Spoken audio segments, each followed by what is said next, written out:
Om Shanti.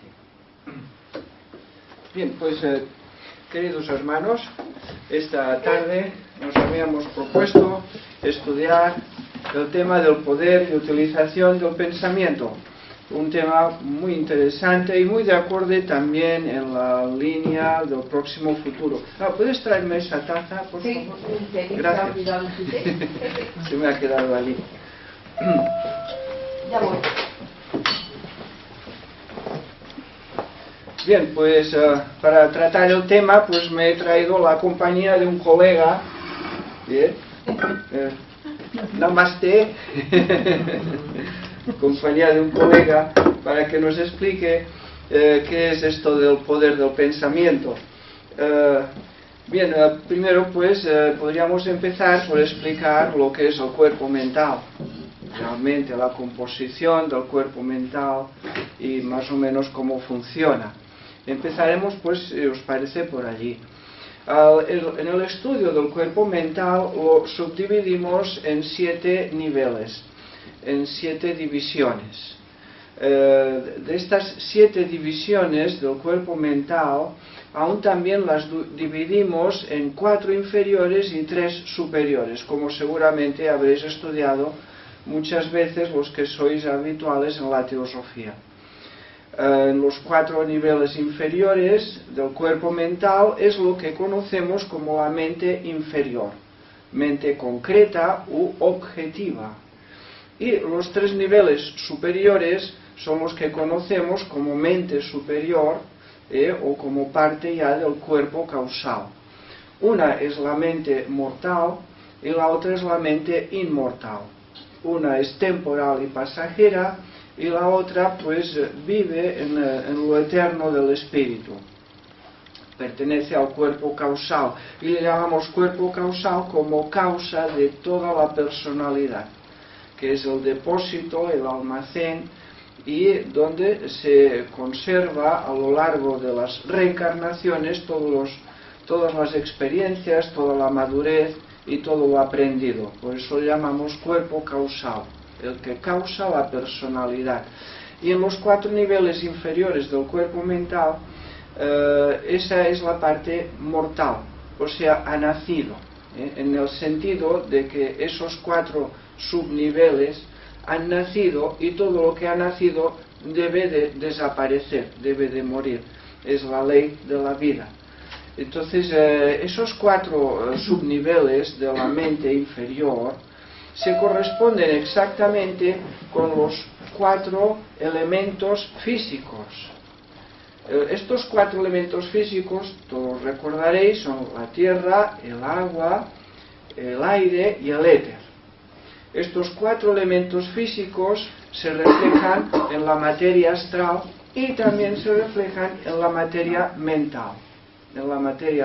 De manera que en el nivel más bajo del cuerpo mental tenemos que estar completamente relacionado con el cuerpo astral, de manera que es casi inseparable.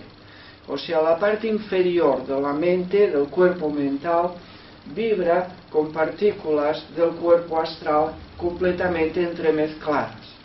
Eso es la parte más física, más densa, correspondiente al plano, al elemento tierra, al elemento denso.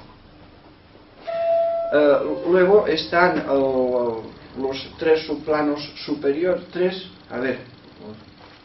el cuarto y los 3 más, empezando de abajo para arriba, que tendríamos que empezar de arriba para abajo, pero permitidme empezar de abajo para arriba. Entonces tendríamos que, a partir de ese contacto con el inferior cuerpo astral, en la medida que vamos ascendiendo en el cuerpo mental, nos encontramos con el plano de los pensamientos, que es de lo que vamos a tratar hoy, de los recuerdos, de la memoria y de la capacidad de comparar, que eso pertenece a la mente inferior. A ese conjunto de capacidad de memoria, capacidad de retener, de memoria, de comparar también de sentir y emocionarse con el pensamiento, a ese conjunto lo llamamos intelecto. Esa es la parte intelectual.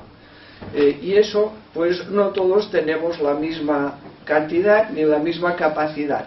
En eso, pues depende de factores o pues de todo lo que haya aquí dentro. Entonces el cuerpo físico, como tiene sus limitaciones, tiene sus padecimientos y tiene, en fin, hay muchas limitaciones en el cuerpo físico. No todos pues poseemos la misma memoria, la misma capacidad de comparar, la misma agilidad en el pensar, en el expresarse. A eso le llamamos intelecto. No confundir con inteligencia. La inteligencia es la capacidad de entender, de comprender, de razonar, de entender la verdad, lo real, de comprender mentalmente más allá. La inteligencia lo situaríamos en el nivel ya en donde comprendemos las leyes de la naturaleza, las obedecemos porque las entendemos, porque las estudiamos, porque las investigamos. Ese indagar en la vida y en la naturaleza lo llamamos inteligencia. Y una persona inteligente es aquel pues que le gusta indagar y comprender las leyes de la vida y seguirlas por comprensión, por razonamiento. Esa sería la mente superior en los 3 subplanos superiores. O sea, son 4 la mente inferior y 3 subplanos en la mente superior. Y todo esto es materia. La mente utiliza materia, partículas de materia que vibran, son como átomos. O sea que el cerebro, permitidme que lo descubra, sí, está un poco, fíjate que lo coloco un poco bien. Esto es la maquinaria, estos son los engranajes, nada más que los engranajes, la maquinaria. Cuando esto se mueve, los engranajes provocan vibraciones, ondulaciones a su alrededor. Y esas vibraciones y esas ondulaciones alrededor, eso es lo que llamamos pensamientos. Y se producen esos pensamientos porque alrededor de la maquinaria hay un campo de materia mental. De manera que si no hubiera un campo de materia mental, los pensamientos tampoco tendrían dónde moverse, dónde expresarse. O sea que los pensamientos necesitan de materia. La materia del cuerpo mental es la más sutil del universo. Es la más fina, la más etérea, la más sutil del cosmos. Pero es materia, son partículas, con capacidad de vibrar y de ondular, ondulación. Esto sería el cuerpo mental, con sus 7 subplanos. Esta materia, vamos a ver, al principio la humanidad, cuando todavía no tenía mente, en nuestro planeta no había materia mental, no había, o sea, la materia mental no ha estado siempre en nuestro planeta, no ha estado siempre. La materia mental está en todo el universo, naturalmente, pero vibrando en lo cósmico, en lo universal, pero no en lo personal.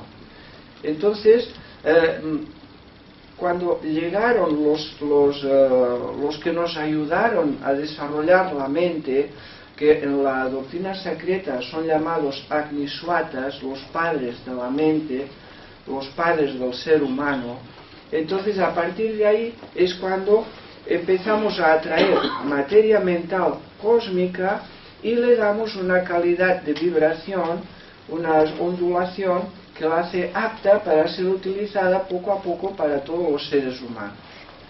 De manera que al principio los primeros seres humanos apenas no había campo mental a su alrededor. Eso se ha tenido que ir construyendo poco a poco. Lo mismo sucede también con el bebé cuando nace. El bebé, al nacer, en el vientre materno podríamos ver que tiene los 7 átomos permanentes. Pero esos 7 átomos permanentes están trabajando para atraer materia astral y mental que vibre en consonancia con el alma, con el ego, con los átomos permanentes de esa persona, de ese futuro ser. Entonces podríamos ver como poco a poco, atrayendo partículas mentales, va construyendo el bebé su cuerpo mental. ¿Y de dónde captura esas partículas? Pues del cuerpo mental de la madre, del cuerpo mental del padre, de los abuelos y de todos los que están a su alrededor. Así es como el bebé va creciendo y va creando su cuerpo mental. Al principio, el cuerpo mental de un bebé es una burbuja transparente, donde apenas hay nada, no hay contenido mental.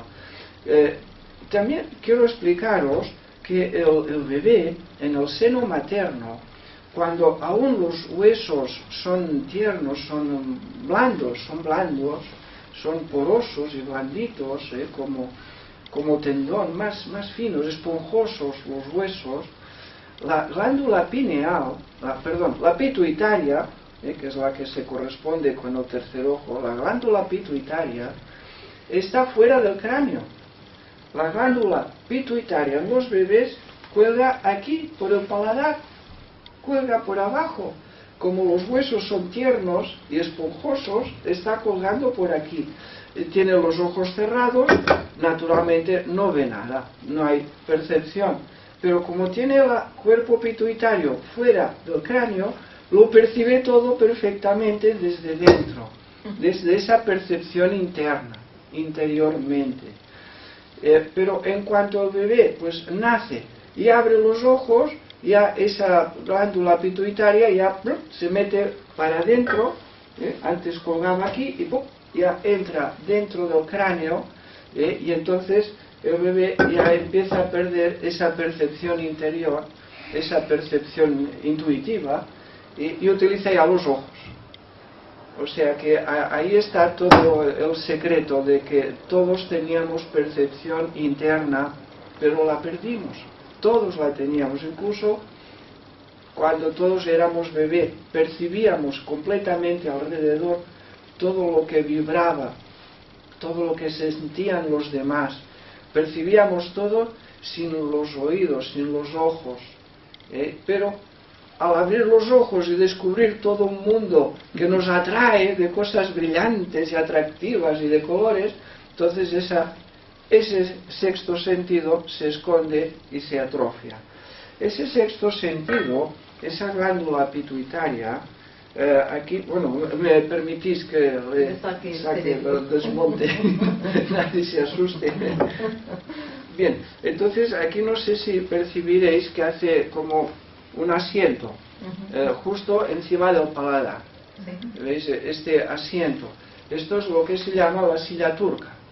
Es como una cavidad en el hueso del cráneo, en el paladar, y en esa silla turca está ahí sentada la glándula pituitaria, la que antes he dicho que colgaba para abajo fuera del cráneo, en el paladar, y que ahora en todos nosotros está dentro del cráneo, bien encerrada, como en una cárcel, bien guardada. Ahí está la glándula pituitaria, y exactamente aquí, delante del entrecejo, en esta situación, aquí, en el cráneo, en la base. Y la glándula pituitaria en nosotros pues tiene un funcionamiento muy anatómico, muy fisiológico. Simplemente sirve para generar hormonas, ya lo sabéis, hormonas que estimulan el resto de glándulas.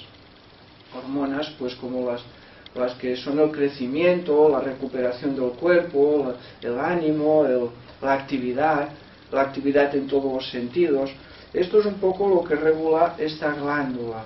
El sueño y el descanso, la actividad, todo esto, los ciclos biológicos, es la glándula pituitaria, que también tiene dos lóbulos, o sea, tiene una doble polaridad esta glándula. Y esta glándula también está dentro de lo que yo llamo una cajita mágica que está en el centro mismo del cráneo. En el centro del cráneo hay un hueco, una cajita mágica, y es algo sorprendente como en la economía del espacio del cráneo, que está todo ahí tan comprimido, y hay un hueco, y no solo uno, que hay tres, hay un hueco aquí, otro aquí y otro en el centro, y este del centro es lo que llamamos el tercer ventrículo. Y en este tercer ventrículo, como cajita mágica, hueca, como parece una cosa que no sirve mucho, para nada, un hueco, ya me diréis. Pues bien, en ese hueco aquí en el centro es donde se cruzan los dos nervios ópticos, porque ya sabéis que los nervios ópticos van detrás, o sea, van al cerebelo, van hacia la parte del cerebelo. Ya sabéis que la imagen de los ojos viene invertida, y además viene doble. Aquí hace una sinapsis dentro de la cajita mágica. Una sinapsis es una Y, se unen los dos nervios ópticos, lo que era una doble imagen se convierte en una, luego se gira y la imagen es llevada al cerebelo para que lo pueda entender la imagen, para interpretarla. En esa cajita mágica, además de los dos nervios ópticos, están también a cada lado de la cajita mágica los dos, ¿cómo se llama? El caracol del ojo, el caracol donde resuenan y donde están las terminaciones nerviosas, aquí, a cada lado de la cajita mágica. Terminaciones nerviosas que recogen las vibraciones sonoras a través de los oídos, a cada lado de la cajita mágica. Y además, a cada lado, por delante el nervio óptico y por debajo de esta cajita mágica, tercer ventrículo del cerebro, el paladar, donde también se filtran los nervios olfativos. Los nervios olfativos también surgen por debajo del tercer ventrículo, de esa cajita donde aparentemente es un espacio hueco, vacío, las terminaciones nerviosas del olfato, y de todo lo que respiramos, hablamos y vibramos con la voz, todo lo que vibramos. Todo eso pues se recoge en esa caja mágica. Y el oído, la vista, el olfato y el tacto, o sea, todos los sentidos están relacionados allí, porque además por la parte de atrás de esta cajita mágica del tercer ventrículo es donde viene la médula espinal. La médula espinal tiene su terminación, el bulbo raquídeo. El bulbo raquídeo está también por la parte de abajo y metida dentro de este hueco, de este tercer ventrículo del cerebro. Y el sabor también, el paladar también está ahí, o sea, las terminaciones nerviosas de los sabores del paladar, también van los nervios a esa cajita mágica del tercer ventrículo. Y no es importante cuidarla, esa cajita mágica. Mira, ahora este calavera, vamos a montarle un poco, porque así desmontado es que da miedo. Así. Mira, ahora vamos a suponer. Ahora este calavera se come una chuleta de cerdo. Bueno, así. Bien, y se la come. Entonces ya sabéis, la comida va para abajo, ¿sí? Va al estómago, la chuleta. Yo digo chuleta, como puedes decir cualquier otra cosa del cerdo. Y la comida sigue el aparato digestivo, eso lo sabemos todos. Lo que a veces ignoramos o no queremos saber es que la chuleta del cerdo lleva el campo magnético del animal al que pertenecía. Y no solamente eso, sino que lleva el éter, los vapores, partículas sutiles, que huelen incluso a mucha distancia. por muy fresca que esté, además cuanto más fresca esté la carne, pues más suben esas partículas. Es como un magnetismo, yo le llamo tufo, un tufo, es algo difícil de explicar, pero los que son carnívoros pues lo echan de menos, el tufo ese de la carne. En ese tufo es también donde están los sentimientos del animal, el deseo de vivir, es también donde está la crueldad cuando lo mataron. Cuando lo matan el animal, pues desprende endorfinas, se llaman, como unas endorfinas, ¿sí? El animal desprende endorfinas y unas toxinas que envenenan, yo digo envenenan, llenan toda la carne. Esas endorfinas son sutiles, etéreas, la comida va para abajo, pero todo eso va para arriba, porque la laringe es como una chimenea. A ver, tómalo de otra manera, que no todo va para abajo, que en las chimeneas suben los vapores para arriba, ¿sí? ¿Lo entiendes? Entonces, todos esos vapores del cerdo en la carne que come el calavera, van para arriba, y van a la chimenea, pues ahí no tiene salida, fíjate, ahí está cortada, pero ¿qué hay exactamente en la laringe, arriba, en el paladar, en la bóveda, lo que sea, el centro de la cúpula de la bóveda del paladar? ¿Qué encontramos allí? Vamos a desmontarlo. La glándula pituitaria. Entonces todos los vapores, y si luego se bebe, claro, es que después de una chuleta pues apetece un vaso de vino. Claro, es que una cosa acompaña a la otra. Es que con la alimentación de la carne, el alcohol es una cosa pues conlleva a la otra, y claro, después también te tomarás una copita o cualquier otra cosa de alcohol. Entonces el alcohol pues sucede lo mismo, cae para abajo, pero los vapores van para arriba y todo va a parar a la glándula pituitaria. ¿Lo entiendes esto? Porque el hueso es poroso, no es completamente hermético, y además esos vapores atraviesan y van más allá, alcanzan a la pituitaria. Y la pituitaria, pues todo eso, las carnes, los vapores del alcohol, y claro, si luego además pues el cigarrillo, porque todo es estimulante, todo es excitante, incluso el fumar pues también es excitante, y todos esos vapores van a la glándula pituitaria. La glándula pituitaria entonces pues hace un trabajo puramente fisiológico, pero su trabajo psíquico, espiritual, no. El trabajo espiritual, no.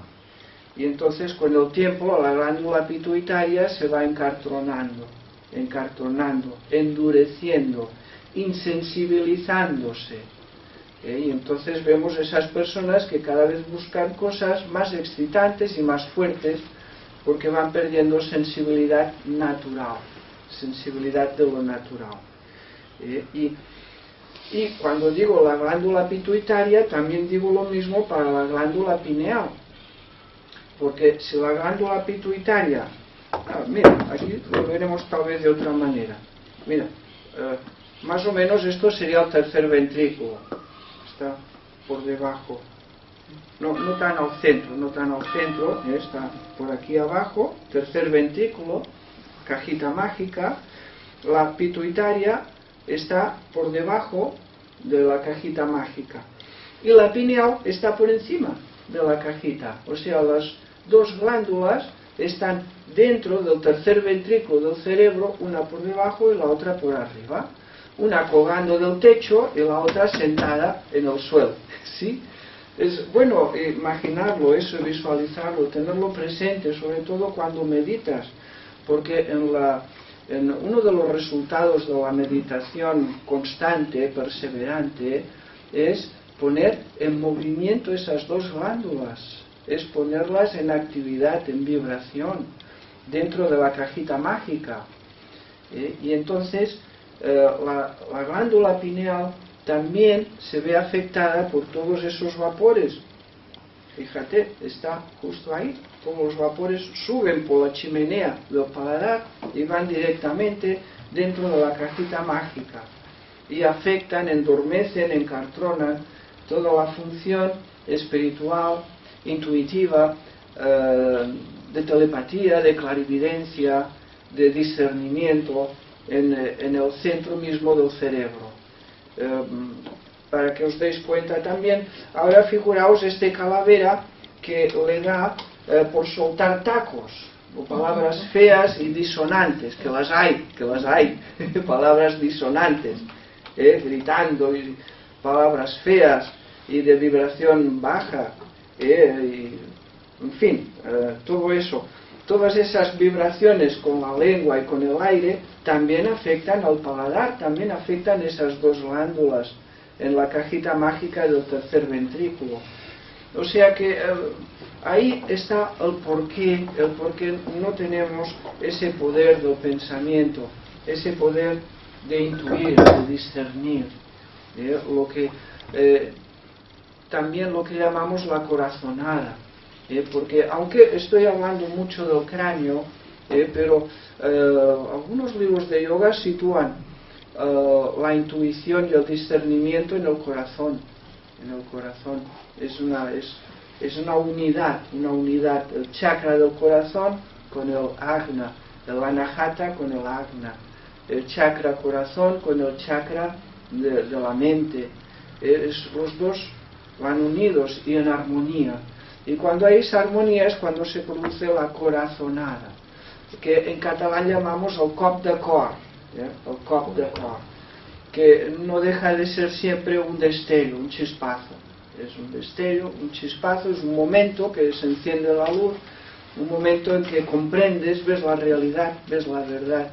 Y la mayoría de veces pues no lo puedes razonar, porque eso está un poco más allá del pensamiento. Pero bien, entonces, volviendo a la construcción del cuerpo mental, vemos que el cuerpo mental lo podemos construir como este calavera a base de chuletas y alcohol y tabaco y cosas excitantes y fuertes que eclipsan y encartronan y paralizan toda actividad espiritual, o lo contrario. Entonces construimos un cuerpo mental con partículas más sutiles, más finas, con más capacidad de entender lo espiritual. De manera que los pensamientos pueden vibrar, fundamentalmente son ondas, es como las ondas de radio, pueden vibrar alto, pensamientos altos, elevados, o pensamientos bajos, o sea, y todo depende de cada uno, de su manera de pensar, de su actividad mental y sobre todo en la construcción de la mente que ha empleado, que ha tomado para construir la mente, material sutil o material denso. De manera que entonces te encuentras con un campo mental a tu alrededor y ese campo mental vibrando alto o bajo ya que crea una tendencia. Ahí tenemos una tendencia y esa tendencia te lleva siempre a pensar en la misma frecuencia, siempre en el mismo nivel, ya sea bajo o alto. De manera que el pensar alto, el que tiene un campo mental vibrando bajo, le costará muchísimo, no podrá.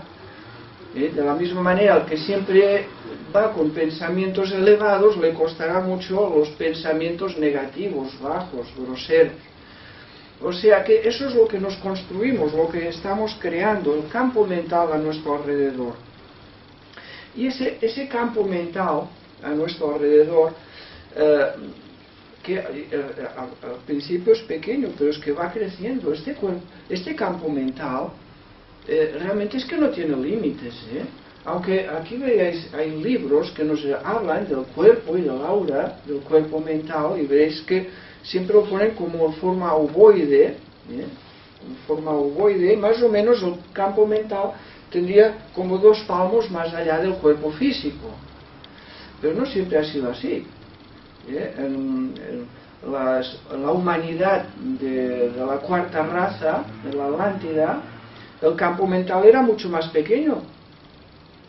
El cuerpo físico, desde la cuarta raza, apenas ha sufrido variación, o sea, el tamaño es el mismo, pero no el cuerpo mental. El cuerpo mental ha crecido. O sea, el cuerpo mental de los habitantes de la Atlántida, para que me entendáis, era mucho más pequeño, un palmo o menos alrededor del cuerpo. Ahora nosotros ya tenemos 2 palmos alrededor. Pero espérate, o más. Es que eso está en crecimiento. Y en ese crecimiento no hay límite, no hay límite, no hay límite. En los Mahatmas, en los Rishis, en los grandes maestros, su campo, su aura mental es mucho, mucho más extensa, mucho más grande, abarca kilómetros, como el aura del Buda. ¿No lo tienes esa foto de Wesak? La tendrías que poner por aquí, la lámina, la foto de Wesak, esa. Esta lámina ahí, podréis ver un poco todo el globo terráqueo. Sí, el campo, el aura del cuerpo mental del Buda. Bueno, aquí se ve solamente lo que diríamos los primeros rayos, pero en realidad el aura del cuerpo mental del Buda abarca todo el planeta, todo el mundo. Y es un ser humano como tú, no te vayas a pensar que es un extraterrestre. Es Siddhartha Gautama, un ser humano que alcanzó el estado de Buda y que ahora actualmente su cuerpo mental abarca todo el planeta, todo el mundo. Así como tú, son 2 palmos, imagínate. Y está en crecimiento, espérate, porque puede ir más allá. No hay límites en el crecimiento del cuerpo mental. Bien, entonces en ese campo mental que nos rodea, ahí es donde nosotros construimos el carácter. ¿Sí? El carácter. ¿Cómo construimos el carácter? Bien, con un pensamiento. Con un solo pensamiento tú construyes tu carácter.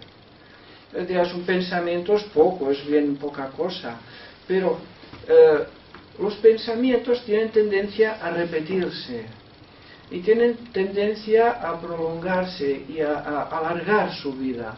Y ahí es donde tienes que un pensamiento busca repetirse otra vez, busca recuperarse, busca vibrar otra vez.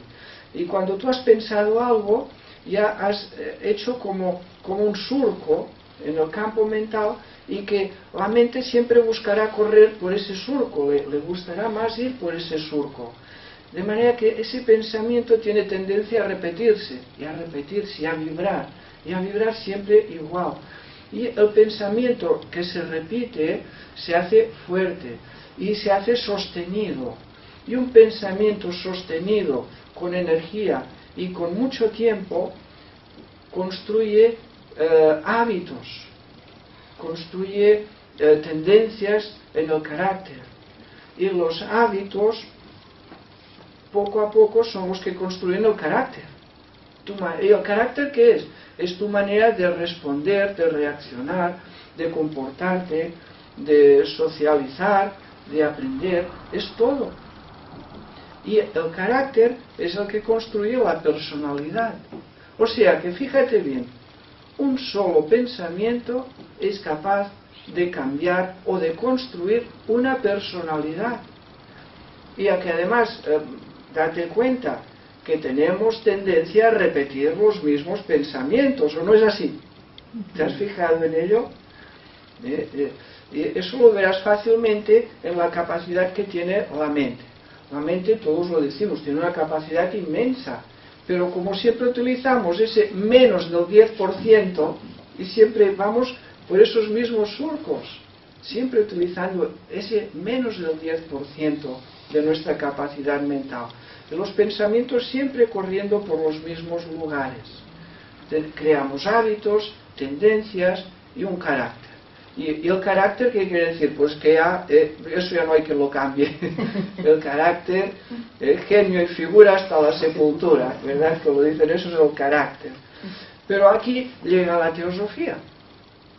Aquí llega la teosofía, con estos libros, con estas lecciones, con estas tardes donde estamos estudiando. ¿Y qué sucede entonces a un estudiante de teosofía?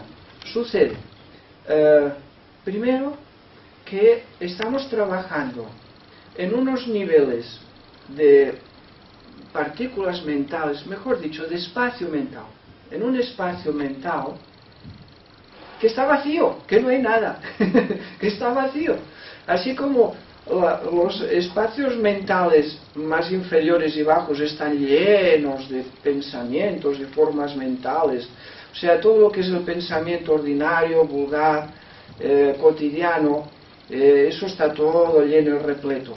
Pero cuando hablamos ya de cosas más elevadas, el campo mental está vacío.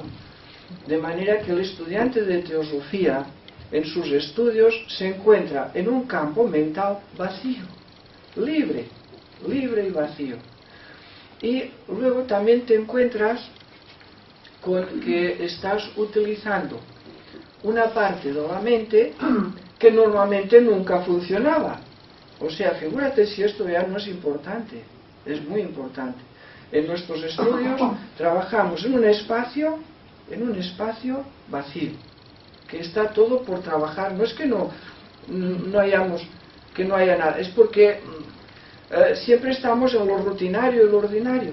Y trabajamos también con una parte de nuestra mente, o sea, el órgano, la pituitaria, la pineal, una parte más superior, más elevada, como órgano, como función de tu mente, que normalmente no utilizas, porque en el trabajo, ya verás tú, que vas a utilizar la mente intuitiva y la espiritualidad en tu trabajo, o cuando vas de compras, o cuando vas a hacer gestiones, no lo utilizas. Entonces, cuando llegas aquí y estudiamos esto, estás utilizando una parte de tu mente que normalmente no funciona, y la estás activando, la estás despertando. Eso es muy importante.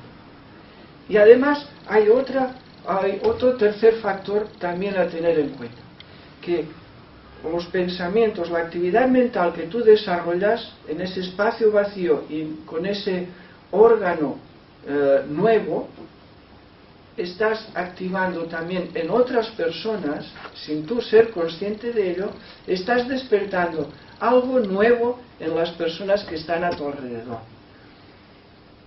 Les estás proyectando pensamientos y formas mentales que les despiertan algo que no tenían despierto ellos.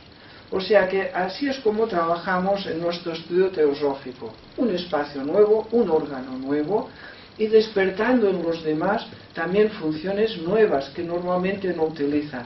No es estimulante esto, no es engrascador.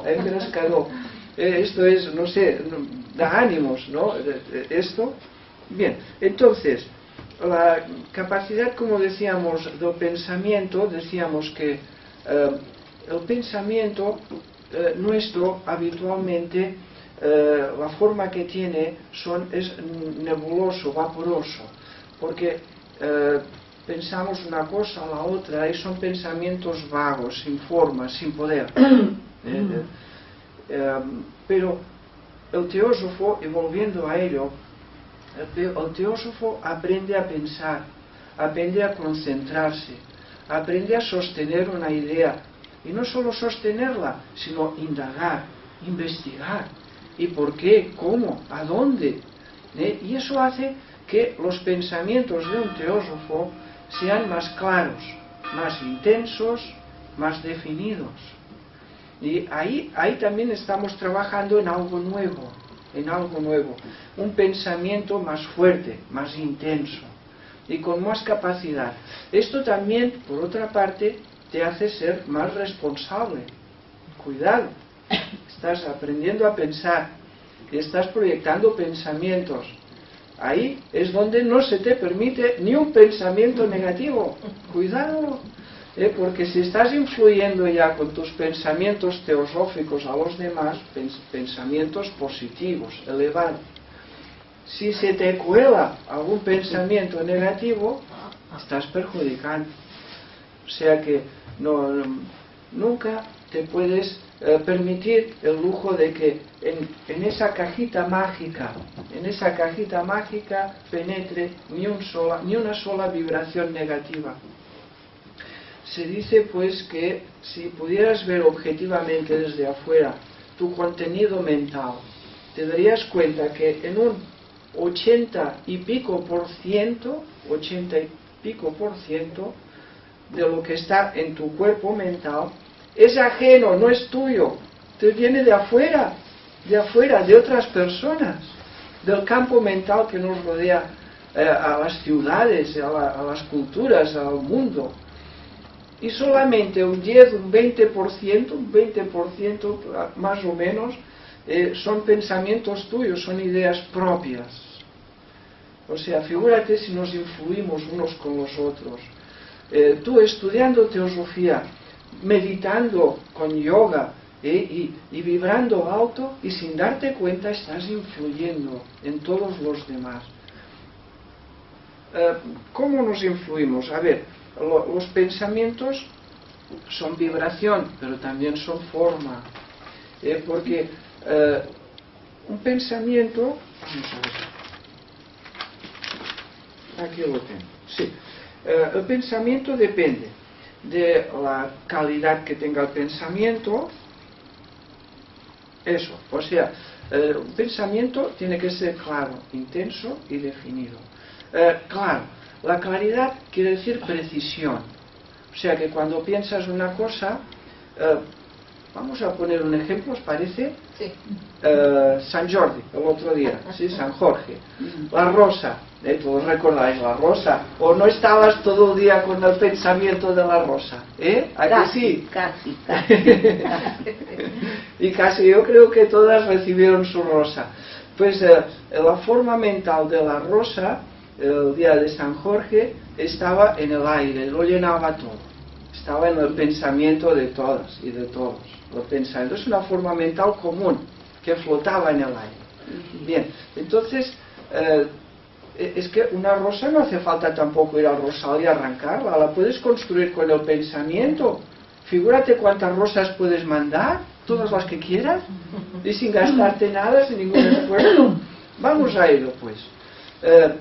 Dibujas la forma de la rosa, el tallo largo, ¿lo recuerdas?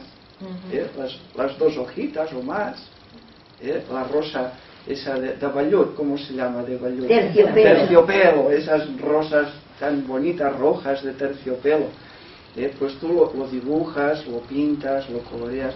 Eso se llama pensar claro, con precisión, delineado, pensamiento bien delineado, no nebuloso y vago. No. Tú dibujas la rosa bien delineada, le pones el color, le pones una gota de rocío, un poco de humedad, luego le das aire porque que se mueva, que respire. La rosa, los pétalos, las hojas respiran, se mueven. Eso es un pensamiento claro, preciso, delineado, bien formado. Entonces, el pensamiento, luego, si le das intensidad, vida, intensidad quiero decir vida, si le das emoción al pensamiento, le das vida, emoción, energía, o sea, que lo ves brillante, lo ves reflejando la luz del sol. La rosa, vesla luminosa, llena de la luz del sol y con emoción, con amor, la llenas de amor. Eso es el pensamiento intenso, lleno de vida, de emoción. Eso le da color.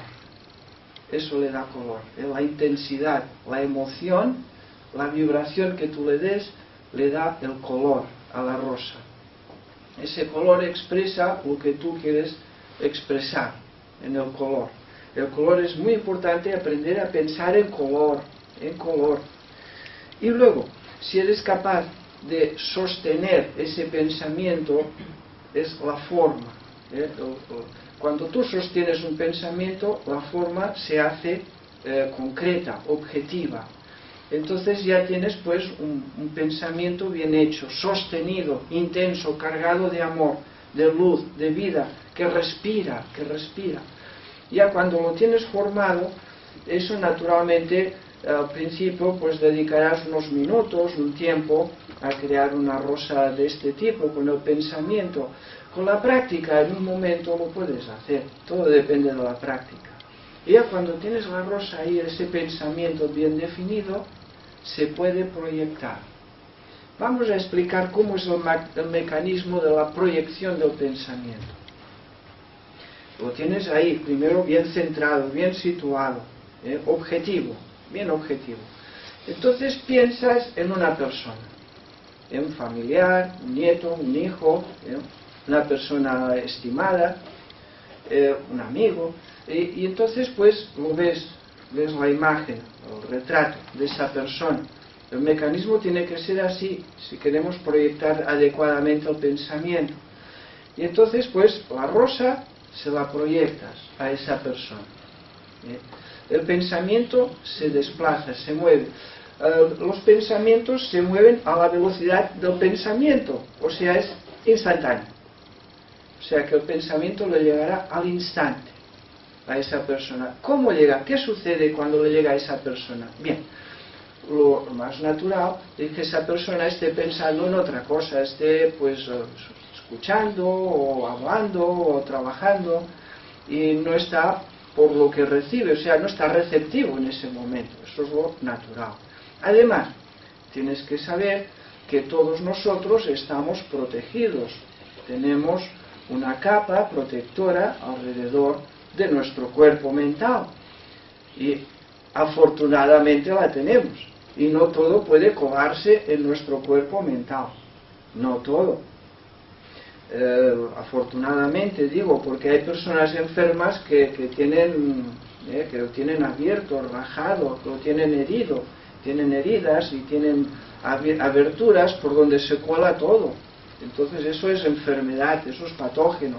Pero una persona sana pues tenemos una protección y no todo entra. Entonces el pensamiento de la rosa en el receptor se quedará ahí, alrededor de su aura, alrededor. Si le has dado suficiente vigor y energía, esperará perfectamente. E incluso hay pensamientos que son capaces de atraer materia mental para fortalecerse y vivir más tiempo. O sea, figúrate donde puede llegar una forma de pensamiento. Y entonces esa persona, el receptor, cuando se relaja, cuando se tranquiliza, o sea, se hace receptivo, entonces aún puede que no pase esa forma de pensamiento, porque el pensamiento lo primero que busca es crear, ¿cómo diría yo? Un eco, o sea, que se repita lo que es, una resonancia, eso, gracias. O sea, hacer resonar lo que él es, que resuene dentro del cuerpo mental del receptor. O sea, tiene que haber una resonancia dentro de él. Reproducir lo que él es, reproducirlo en el cuerpo mental del receptor. Y muchas veces el receptor no recibe directamente tu pensamiento, sino la resonancia, lo que hace vibrar en el cuerpo mental del receptor. No es algo directo, pero sí que también, si el receptor es muy abierto y en aquel momento está muy relajado, le entra perfectamente la imagen mental que tú le has proyectado. Pero el pensamiento en el receptor siempre procura despertar las mismas vibraciones que lleva. O sea que si el receptor vibra completamente lo contrario, pues el pensamiento no tiene entrada. El pensamiento entrará, llegará cuando pueda reproducirse en el cuerpo mental del receptor. ¿Se entiende? Sí. ¿O me hago un lío? No, sí. Está bien. ¿Se entiende? Sí. Bien. Luego hay otro factor a tener presente también, que en todos los paquetes que te llegan por correo hay remitente, ¿sí? Hay remitente. O sea que por mucha rosa que sea y por mucho amor y mucho que le hayas puesto en el corazón, en el fondo de la mente del receptor, le llegará el remitente, de dónde le ha venido.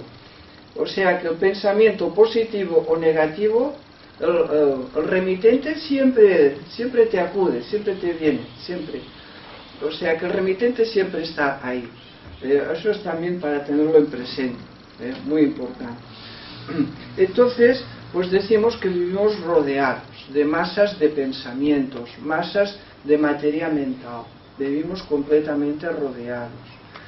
Que nos podemos proteger, practicando yoga, practicando ejercicios, una vida sana, una vida pura, respirando. Pues una persona sana pues tiene una protección a su alrededor. Pero cuidado, cuando hay debilidad, cuando hay depresión, cuando hay tristeza, cuando hay algún problema psíquico, pues entonces la protección se debilita, y ahí es donde cuando una persona está depresiva, pues recibe más pensamientos depresivos y más se hunde en su pozo. De la misma manera, lo contrario. Cuando uno está fuerte, pues es capaz de recibir pensamientos pues más elevados. O sea que podemos, este campo mental que tenemos a nuestro alrededor, nosotros nos podemos convertir en un agente que purifica, que limpia, que hace vibrar alto, o lo contrario. Es una responsabilidad que tenemos, sobre todo las personas que hay a nuestro alrededor, de no dejarte llevar nunca, ni un instante, por nada depresivo, ni negativo. Es una responsabilidad que tienes. Estamos todos interactuando unos con los otros. Bien, estamos hablando del poder del pensamiento. ¿Qué es lo que desgasta también el poder del pensamiento? La inquietud, la angustia, la ansiedad, la agitación, el nerviosismo, la depresión, las discusiones por nada, por hablar, y la ira, sobre todo la ira, es de los que más desgasta materia mental. Y ofensas, me han ofendido. Todas estas emociones son las que gastan principalmente materia mental. Y decimos gastan porque tenemos un límite, como en todo. Tenemos un límite físico, un límite emocional y un límite mental. Ese límite, pues, cuanto más te entregas a esas emociones bajas y egoístas y mundanales, pues vas perdiendo fuerza y poder mental. O sea, mucho cuidado con estos sentimientos.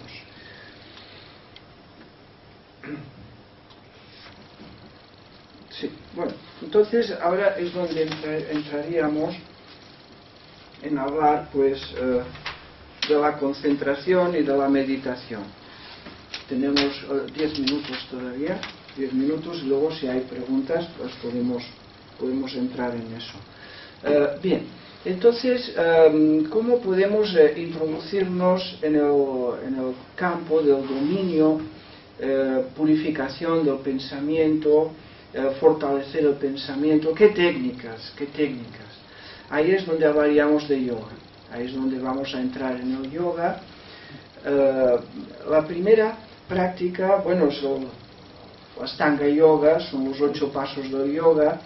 Me voy a limitar simplemente en los que conciernen directamente al pensamiento, como es Pratyahara.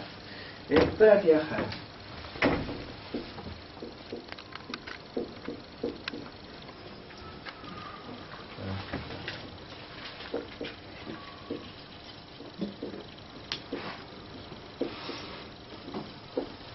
Pratyahara. Pratyahara quiere decir la capacidad que tienes que aprender con esfuerzo, con dedicación, cada día, de desconectarte de los 5 sentidos. Pratyahara es desconectar la mente de los 5 sentidos. Los 5 sentidos son realmente los que nos encadenan al mundo exterior.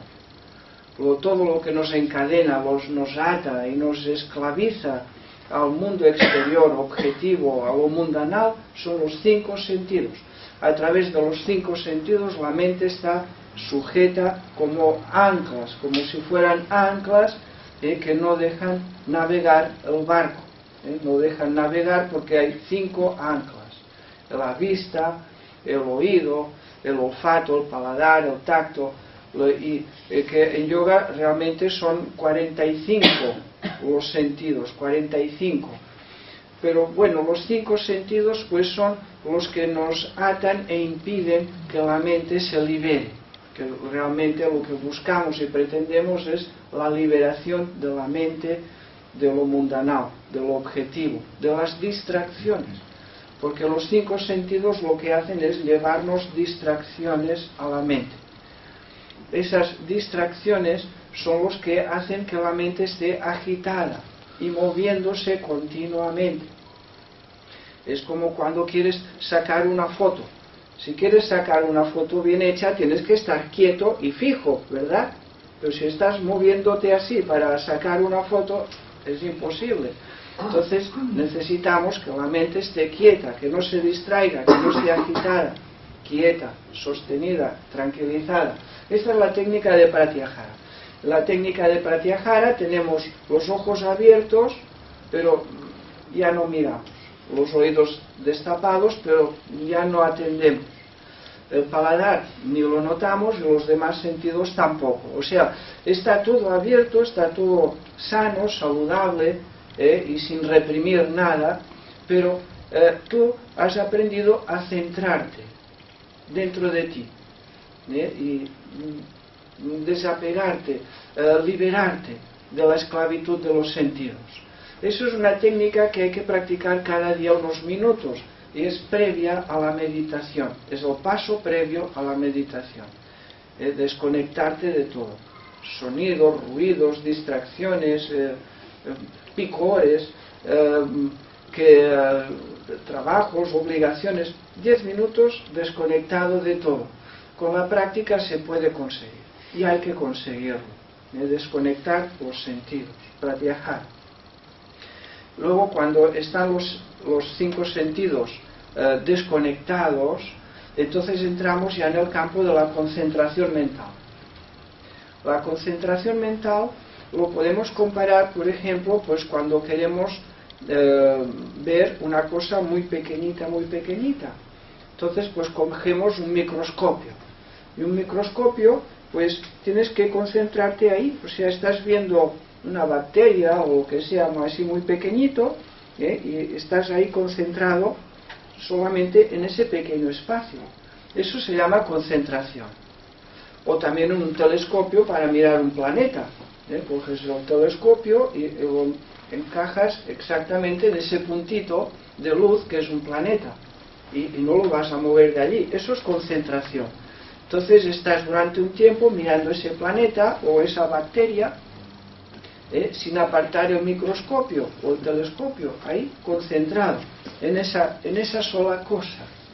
Eso se llama concentración.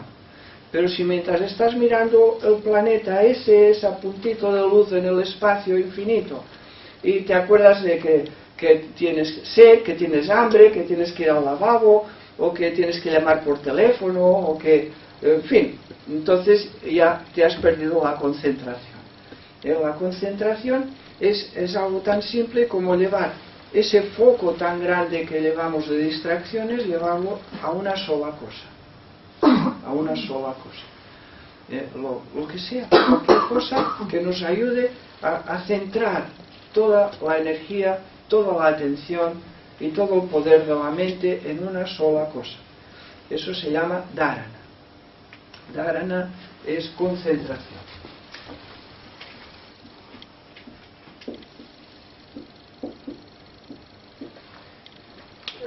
Dharana lo conseguimos también a través de la respiración. La respiración rítmica, suave, lenta, profunda. Esa respiración ayuda a quietar la mente y nos ayuda a concentrarnos.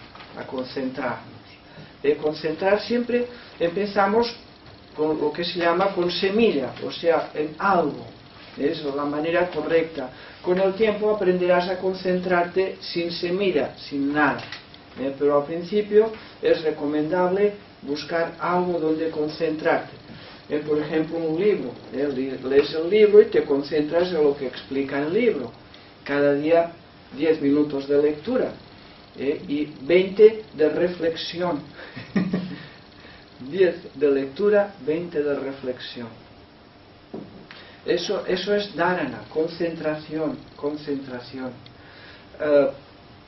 Leer mucho tiempo, leer muchas cosas sin ponerle atención, o sea, siguiendo el hilo, simplemente siguiendo el pensamiento del que lo escribió, no fortalece tu pensamiento. Tu mente no se fortalece, no crece, no hay crecimiento mental en absoluto. Hay crecimiento mental y el poder de tu pensamiento se fortalece cuando lees 10 minutos y reflexionas 20 o más. Lo que has leído,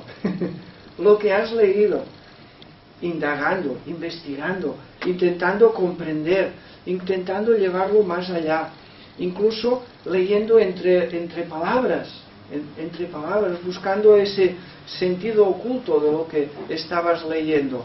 Eso te da vigor mental y elevará el poder de tu pensamiento. Pero leer como una novela, siguiendo el hilo del que lo escribió, eso no te da ninguna fuerza. No sé si te hago entender la diferencia entre leer de rutina o indagar, investigar, aprender, reflexionar. Y fíjate que no te digo dejar de pensar, todo lo contrario te estoy diciendo. Piensa, pero piensa en una sola cosa, concéntrate en una sola cosa, reflexiona, piensa, ten un pensamiento claro, intenso, definido, pero una sola cosa, sin distracciones, sin dudas, y tu mente se fortalecerá y tu pensamiento será más fuerte, y eso es precisamente lo que buscamos en dharana. Te puede servir un paisaje como un libro, como una idea, como una enseñanza, pero concéntrate en ello, reflexiona, piensa en ello. Esto es dharana. Y luego viene... ¿Puedes decir que en los dos casos te desprendes de lo permanente? No, de lo impermanente, perdón. Lo impermanente, lo temporal, lo pasajero. Te desprendes del movimiento. Claro, eso es te desprendes de este plano bajo y pasamos a instalarnos ya en la eternidad. Sí. No hay tiempo, no hay espacio, no hay... Bueno, eso ya es el siguiente paso. Ese es el siguiente. El primero es eso, es librarte de los sentidos. Sí. Ocupa tiempo, ocupa espacio. No sé si por eso lo digo. Los sentidos están atrapados en un tiempo, en un espacio, en una dimensión, están limitados y encerrados y encapsulados en Pratyahara. En Pratyahara aprendemos pues a desconectarnos, liberar cadenas, y en Dharana concentrarnos en una sola cosa. Y luego viene Dhyana,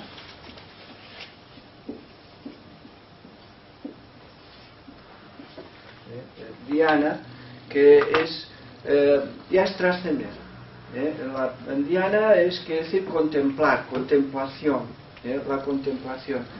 Entonces, pues, si te has concentrado en una rosa, el ejemplo que hemos dado antes de la rosa, y estás completamente concentrado en la rosa y la proyectas sobre esa persona, y te das cuenta que tú no eres tú, que tú eres la rosa, y que tú ya no eres la rosa, eres esa persona, eso se llama dhyana. Ya te has librado, te has desencadenado, te has librado, te has desapegado de tu yo, de tu ego, de tu personalidad, eres la rosa, y la rosa se proyecta a esa persona donde iba, y tú eres esa persona. Eso es dhyana, eso es la contemplación, eso ya es la liberación, es lo que buscamos todos. Entonces ya soy parte de la naturaleza, soy los demás, y he salido de mí mismo, soy capaz ya de desapegarme de mi ego, de mi personalidad, y sentir lo que sienten los demás, vibrar con lo que vibran los demás, experimentar lo que experimentan los demás. Y eso es dhyana, la contemplación. Es esa capacidad que tienes, ya no me siento yo. He dejado de sentirme yo.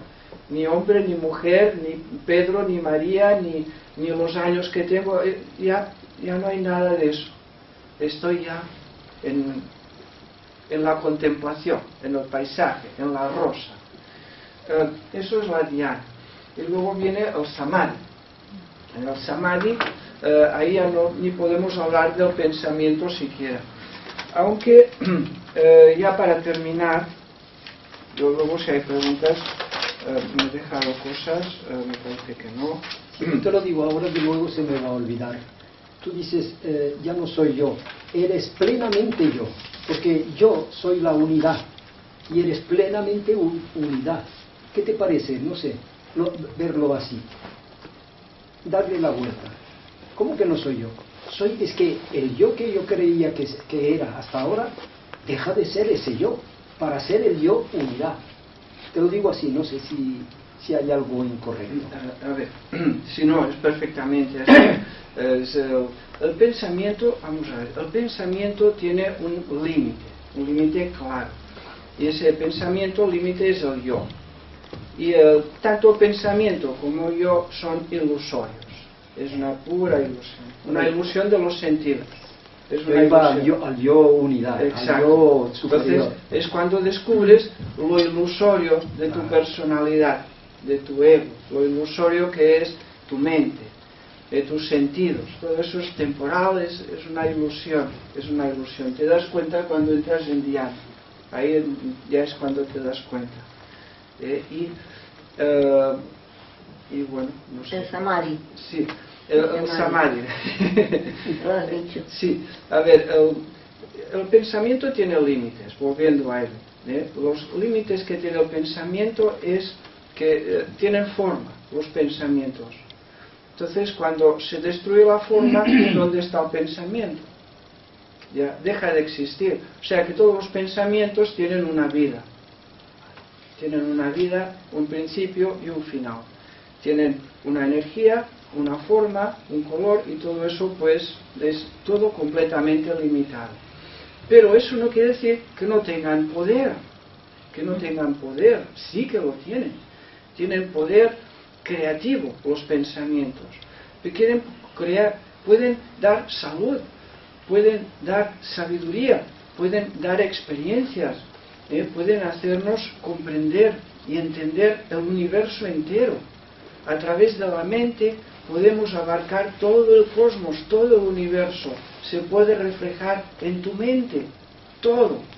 Pero la mente, el cerebro, nunca podrá llegar a la esencia, a la raíz. Nunca. Tu mente puede reflejar todo el universo, todas las constelaciones, soles y planetas, y todos los seres visibles e invisibles que hay en el cosmos, pero nunca podrá comprender la causa, la raíz, la esencia de todo ello, nunca. Ese es el límite del pensamiento, hasta ahí llega.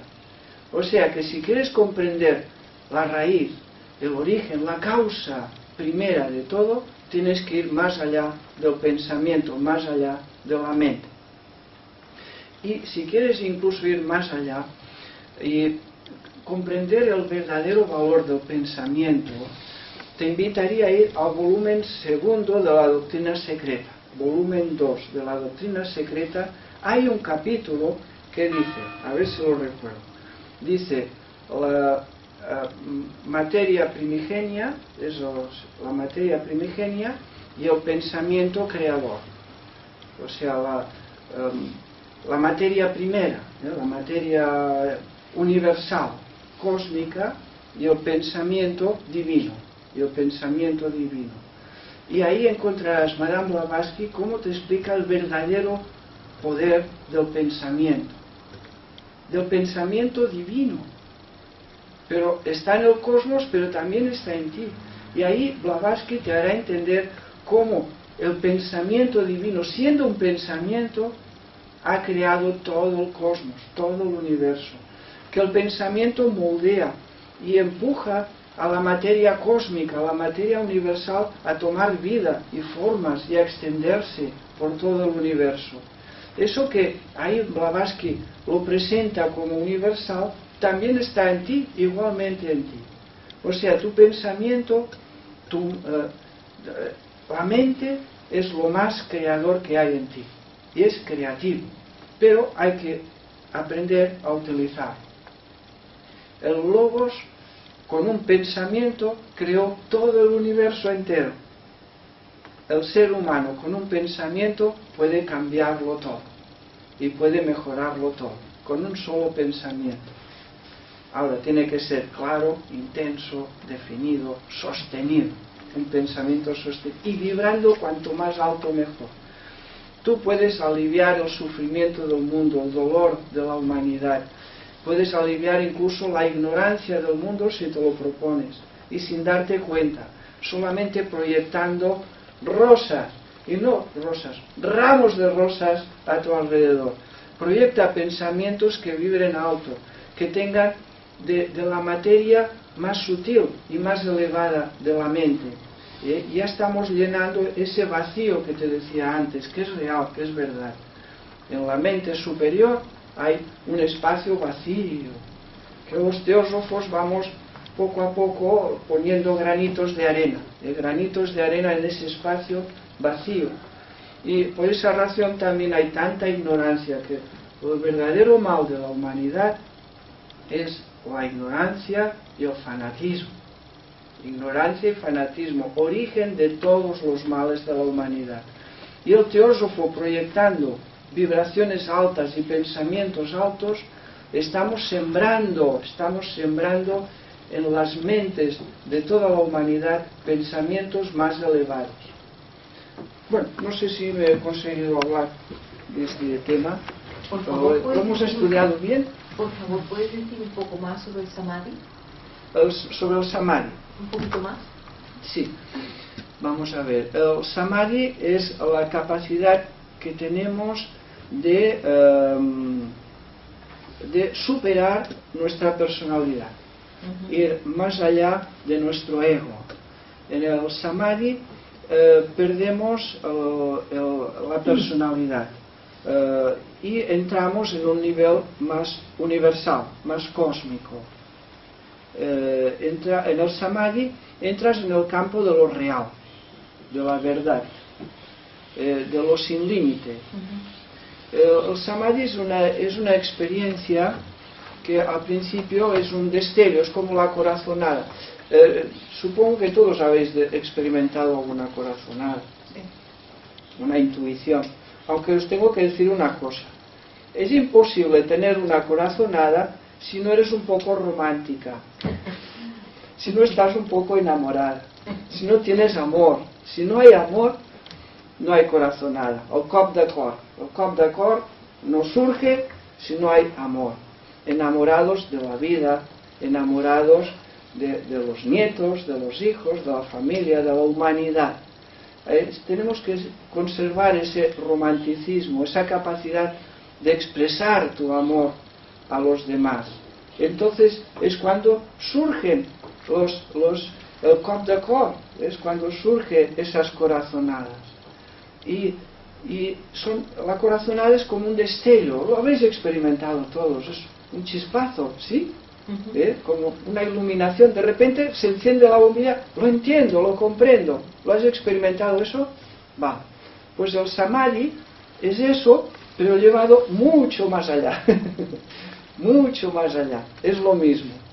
La corazonada lo sientes, pero no lo puedes explicar. Lo entiendes, pero no hay palabras, no hay pensamientos, porque está más allá. Y el Samadhi es lo mismo. Es lo mismo. Al principio es un destello y te encuentras de repente que estabas aquí todo en lo limitado, en las 3 dimensiones y todo encadenado y envuelto en el pasado, y de repente te sientes en el universo integrado en el todo, en lo atemporal, en lo eterno. Eso es el Samadhi. Al principio es un instante, pero luego con el tiempo pues ya lo vives continuamente. grandes teósofos hemos tenido que vivían continuamente ese estado de samadhi, lo vivían continuamente. Y eso es difícil, porque llevar el razonamiento de la mente y sintiendo el universo a tu alrededor, pero si lo han conseguido, ¿por qué tú no? ¿Por qué tú no? ¿Por qué tú no? Bueno, no sé si te he respondido bien. El samadhi es difícil de explicar. Sí. Pero si entiendes lo que es una corazonada, entenderás lo que Eso al es. máximo, sí. Sí. Es lo mismo con la expansión de conciencia, ¿no? ¿El samadhi? Sí, exactamente. Es una expansión de conciencia el samadhi. Sí, una expansión que te lleva a experimentar más conciencias. Bien, eso pues recordaros también lo que he apuntado en la pizarra. Para el próximo domingo es Festival de Wesak. Hay que prepararse. Mi manera de prepararme es meditando cada día y visualizando la imagen del Buda en esta posición. Este es el Buda de Wesak, sentado con las piernas cruzadas y con la mano derecha hacia arriba. Este libro explica con todo detalle cómo es el Festival de Wesak y las oraciones que hay que recitar para prepararte. En realidad, la oración más importante es la de buscar refugio, lo que los budistas llaman tomar refugio. Es muy fácil de recordar. Tomo refugio en el Buda, tomo refugio en el Dharma y tomo refugio en la Sangha. La Sankhya. Sangha, en la Sangha, que es la fraternidad universal. O sea, y el Dharma es la ley, el deber universal. Esa oración de tomar refugio es la recomendada para estos días. Y luego lo recomendado también por mi parte es que cogieras este libro que hay por aquí que se llama Luz de Asia. Luz de Asia es la biografía, para mí la mejor, de Buda, de Siddhartha Gautama. En Luz de Asia, allí se explica con todo detalle cómo el príncipe Siddhartha Gautama, en un día de luna llena, hace 2500 años atrás, se convirtió en Buda. Un príncipe se convirtió en un Buda. Hace 2500 años atrás también celebraremos el nacimiento de este príncipe. Y también celebraremos el domingo, día 3, celebraremos el día que Siddhartha Gautama, como Buda, dio su primera conferencia, su discurso cerca de Benares, ante sus discípulos, ante sus padres que eran los reyes, y en ese día sucedió algo como nunca se ha visto en nuestro mundo.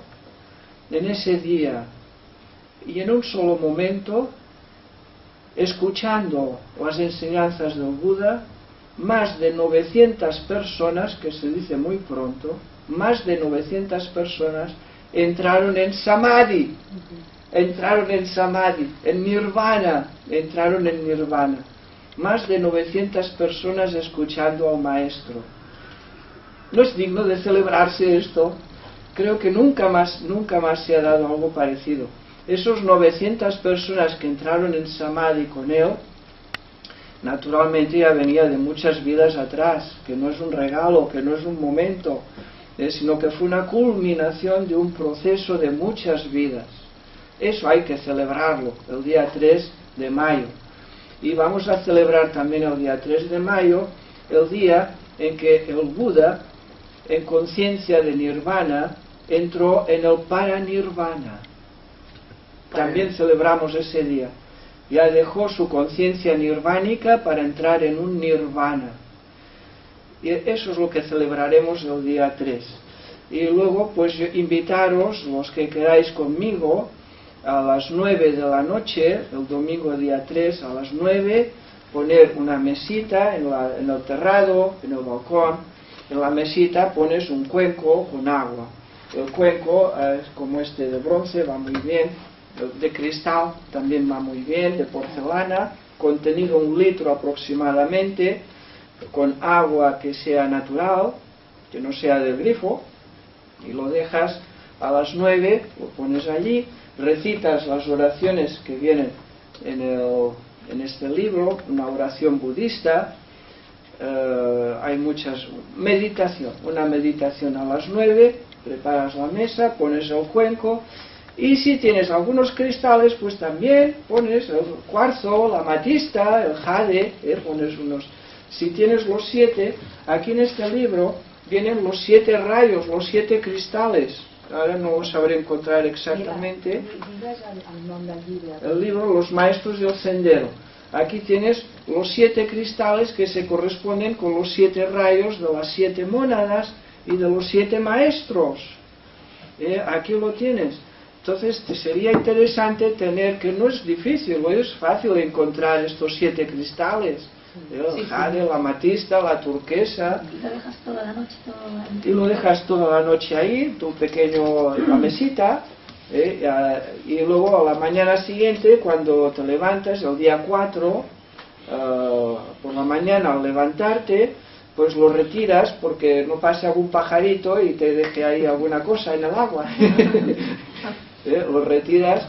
Y yo lo que hago en mi casa es agua bendita, ese cuenco es simplemente agua bendita que con la mano, es mejor con la mano, lo esparces por todas las habitaciones, por toda la casa, y un vaso de agua para cada uno de los miembros de la familia. Es agua bendita, esa agua y esos cristales van a recoger la bendición del Buda. Los detalles ahora no entro en ellos. Seguro que esta semana se hablará de esto, de Wesak. ¿Hay previsto alguna charla? Es que, ¿sabes? El problema es de que vamos a estar en Alicante, bastantes personas con Plante Quindío. Sí. Y claro, aquí yo no voy a estar. Pero bueno. Pero pues sí. Sería interesante nosotros lo haremos, pero no será el mismo día. Que se hiciera algo más. Lo hemos hecho cada año, pero este año, como yo no voy a poder estar, tiene que ser otra persona. Y si no, lo vamos a hacer cada uno en su casa, y aquí en la rama sí que lo haremos. Nosotros lo haremos en principio el miércoles, o sea que ya habrá sido, pero bueno. Es una celebración en mi casa, lo hemos celebrado siempre, desde que yo recuerde hemos celebrado el Festival de Wesak. Se celebra en toda Asia, todas las sectas budistas lo celebran, algunos no coinciden el mismo día, el mismo momento, pero es una celebración todo Oriente. Todos los orientales lo celebramos y se ha celebrado siempre desde hace 2500 años, cada año el Buda se presenta, se hace visible y nos da su bendición a toda la humanidad. Desde su paranirvana viene a nosotros y se nos hace más cercano, más a nosotros. ¿Alguna otra pregunta? Hay el libro, La Sinfonía del Zodiaco, que también lo explica muy bien. Lo digo porque si alguien lo quiere hacer también en casa, aparte de sí, es verdad, los maestros del sendero que nos lo dice de esa manera, pero La Sinfonía del Zodiaco pues también te va explicando todo, también la meditación.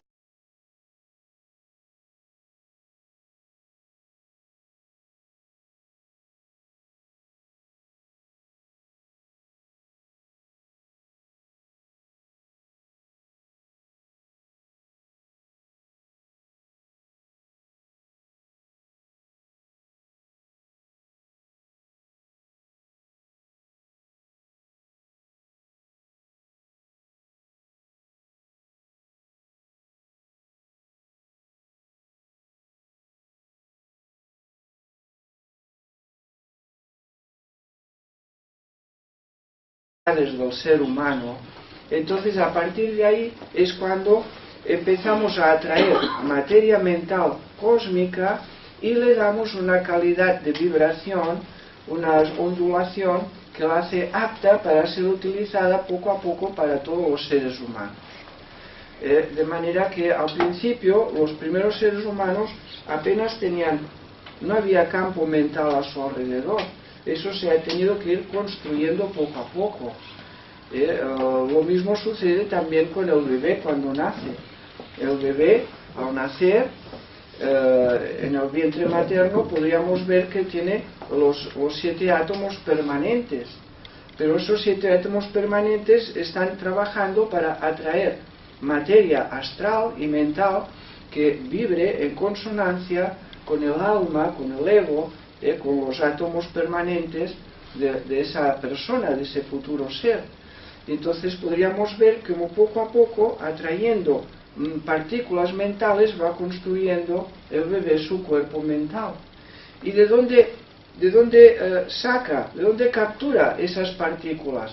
Pues del cuerpo mental de la madre, del cuerpo mental del padre, de los abuelos y de todos los que están a su alrededor.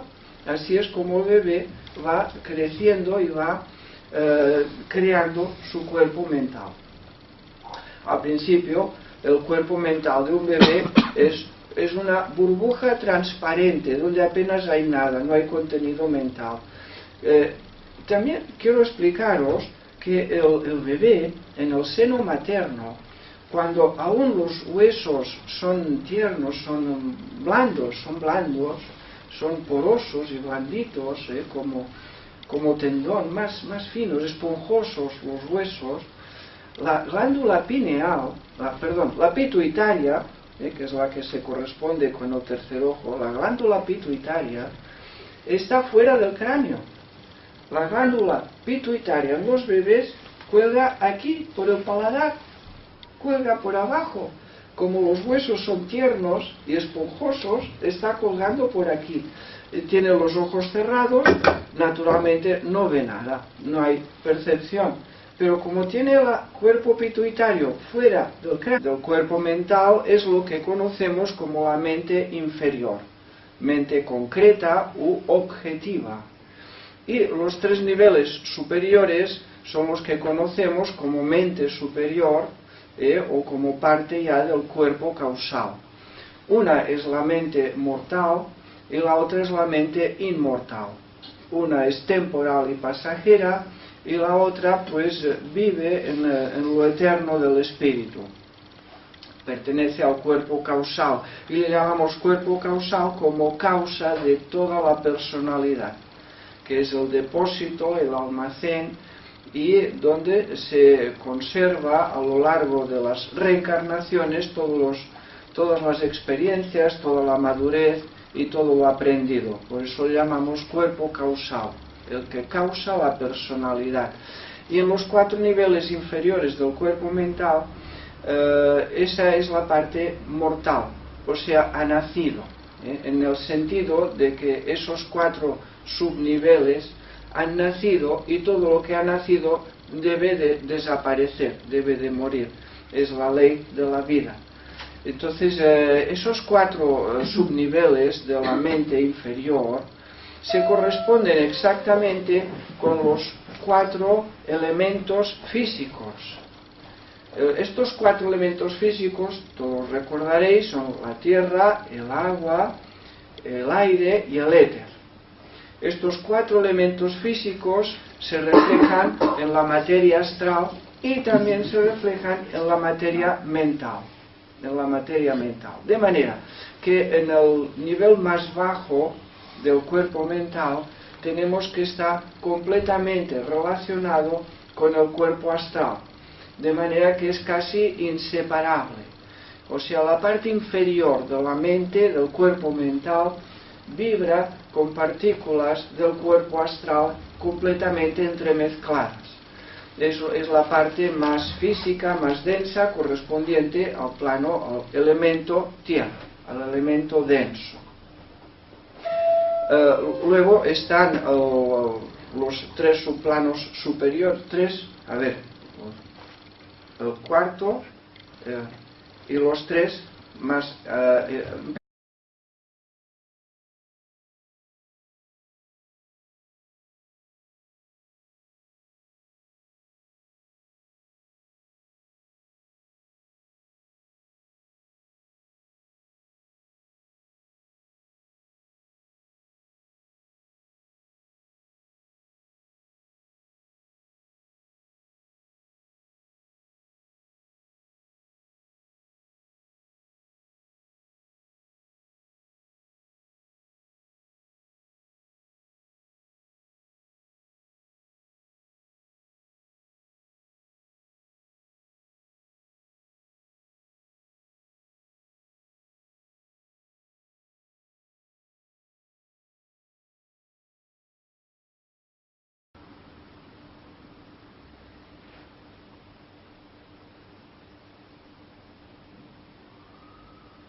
Om Shanti.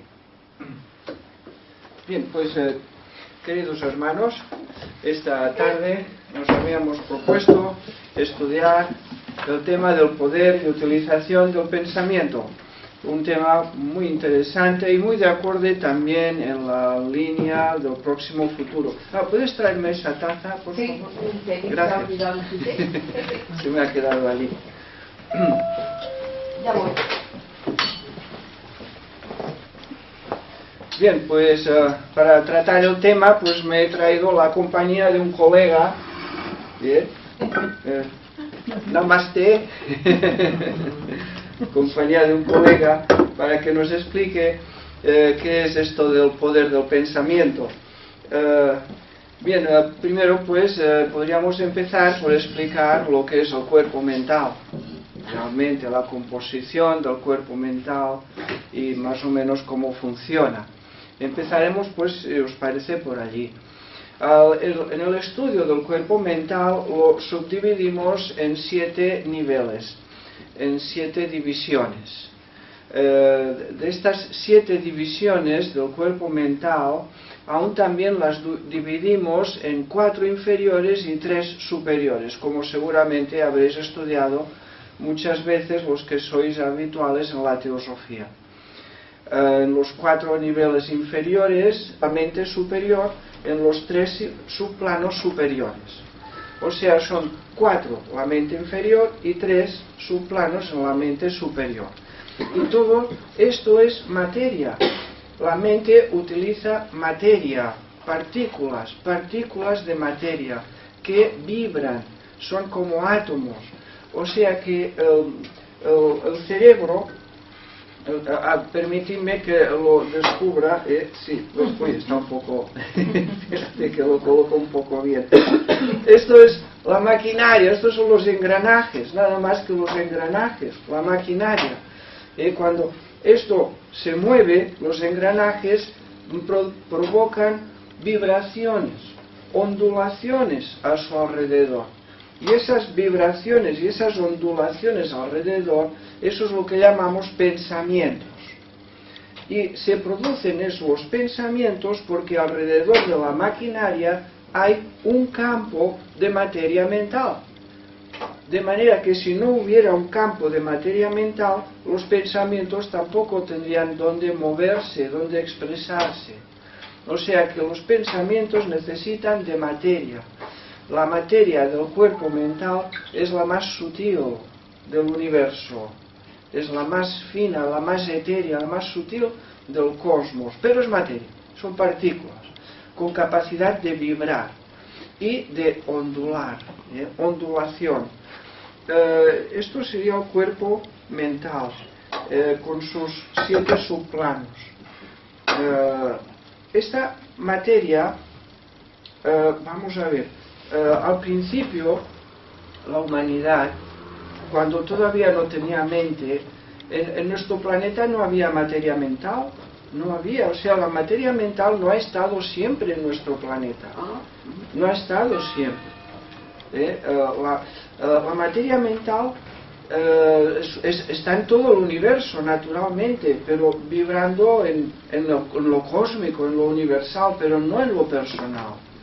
Entonces, cuando llegaron los que nos ayudaron a desarrollar la mente, que en la doctrina secreta son llamados Agniswatas, los padres de la mente, empezando de abajo para arriba, que tendríamos que empezar de arriba para abajo, pero permitidme empezar de abajo para arriba.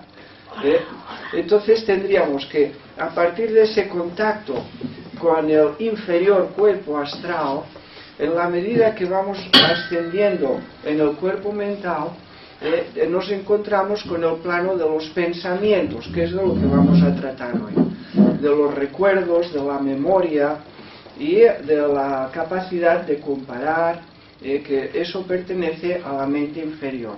A ese conjunto de capacidad de memoria, capacidad de entendimiento, capacidad de retener, de memoria, de comparar también de sentir y emocionarse con el pensamiento, a ese conjunto lo llamamos intelecto. Esa es la parte intelectual. Y eso, pues no todos tenemos la misma cantidad ni la misma capacidad. En eso, pues depende de factores o pues de todo lo que haya aquí dentro. Entonces el cuerpo físico, como tiene sus limitaciones, tiene sus padecimientos y tiene, en fin, hay muchas limitaciones en el cuerpo físico. No todos pues poseemos la misma memoria, la misma capacidad de comparar, la misma agilidad en el pensar, en el expresarse. A eso le llamamos intelecto. No confundir con inteligencia. La inteligencia es la capacidad de entender, de comprender, de razonar, de entender la verdad, lo real, de comprender mentalmente más allá. La inteligencia lo situaríamos en el nivel ya en donde comprendemos las leyes de la naturaleza, las obedecemos porque las entendemos, porque las estudiamos, porque las investigamos. Ese indagar en la vida y en la naturaleza lo llamamos inteligencia. Y una persona inteligente es aquel pues que le gusta indagar y comprender las leyes de la vida y seguirlas por comprensión, por razonamiento. Esa sería